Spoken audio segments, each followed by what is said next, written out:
Hello students, once again the second topic of first chapter. The second topic is agriculture sector on the eve of independence. Independence के time पर agriculture sector की क्या condition थी? तो first one is low production and productivity. ये पिछले topic में भी हमने पढ़ा कि जो एग्रीकल्चर था उसकी प्रोडक्टिविटी बहुत कम थी. Wheat 660 and rice 665. गेहूँ 660 kg per hectare and rice 665 kg per hectare. ये इसकी प्रोडक्टिविटी थी, इतनी कैपेसिटी थी 1 हेक्टेयर लैंड की. And the production of the total land was also very less, that was 527 lakh tonne. Next, high degree of uncertainty. Agriculture uncertainty पर depend करता था. Uncertainty किस चीज़ की थी? Because it was dependent on rainfall. Agriculture was dependent on rainfall. बरसात, बारिश पर डिपेंड थी. If rainfall was good then agriculture was good, and if rainfall was not good then agriculture was not good. Next, subsistence farming. Subsistence farming का मतलब होता है the farming which is done for self consumption.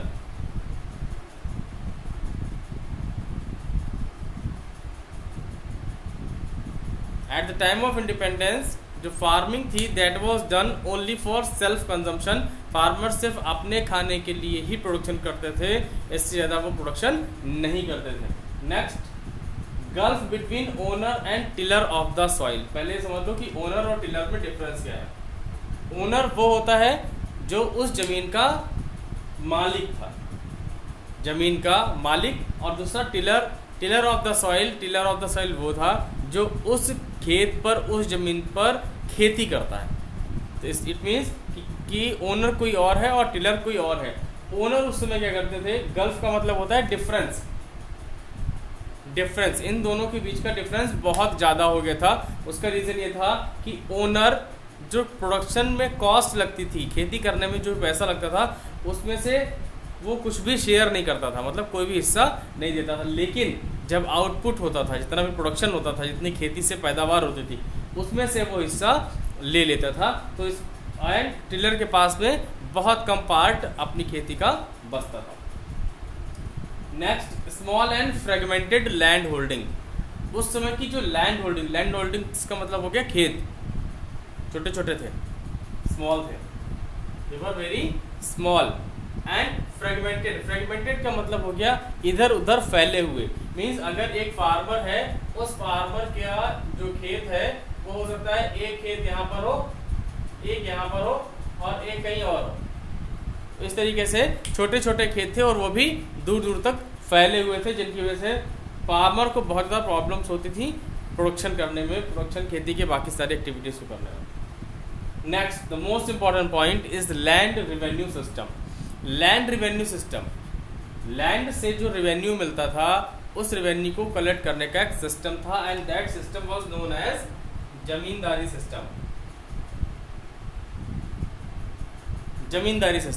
Zamindari system में जो Britishers थे, Britishers कुछ लोगों को अपॉइंट करते थे एज द जमींदार, और उनका काम होता था उस पर्टिकुलर एरिया से रिवेन्यू कलेक्ट करना. रिवेन्यू का मतलब होता है लगान, जो एक फार्मर को, एक किसान को उस ज़मीन के बदले में एक टैक्स के रूप में गवर्नमेंट को पे करना होता था.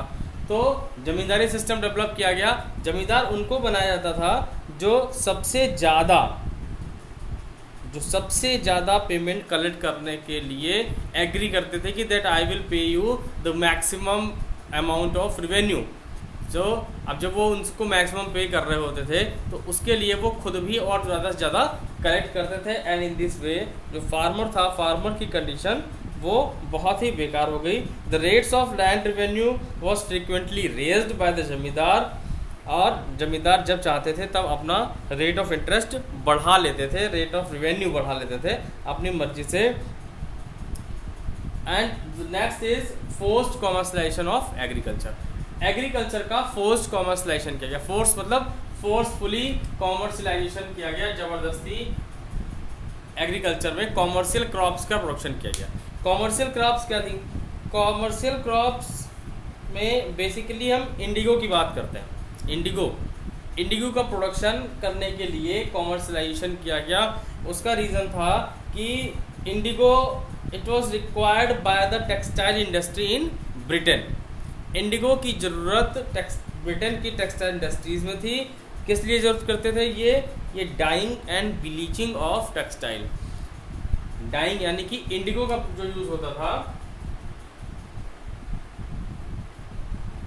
इंडिगो का यूज़ किया जाता था कपड़ों को कलर करने में, डाई करने में एंड ब्लीचिंग करने में। और टेक्सटाइल इंडस्ट्री जो कि ब्रिटेन में बहुत डेवलप हो रही थी, वहाँ पर उनको इसकी ज़रूरत थी।